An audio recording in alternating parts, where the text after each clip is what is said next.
Gawa sa 16 ka mga long ug short firearms nga nasakmit mga improvised explosive device na usab ang nakautan sa lain-laing dapit or compound sa sugar milling.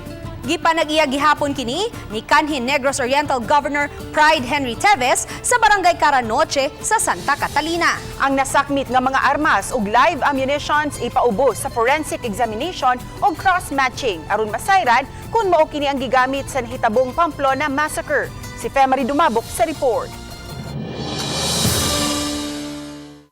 Sa ikaduhang adlaw sa pagpatuman sa CIDG sa search warrant sa tibuok compound, nakuha ang tulo ka mga suspected improvised explosive device. Lakip na ang bala alang sa RPG.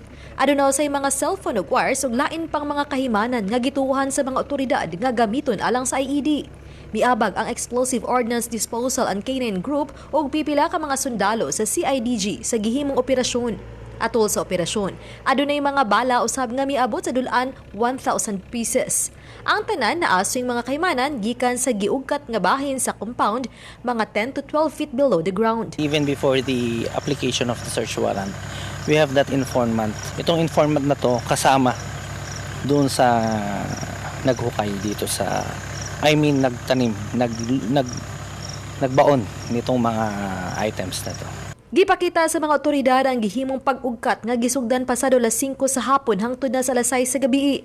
Nunod sa mga nasakmit nga IED, gipanlantawang pasakaan og kaso ang presidente sa kumpanya nga si Pride Henry Teves og illegal possession of explosive device.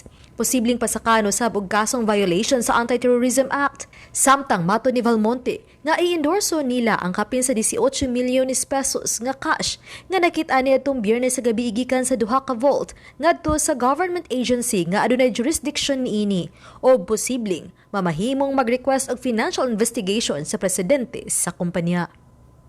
Uban ni Godfrey Rilien ug Edward Tubilan, Femari Dumabok. Balitang Bisdak.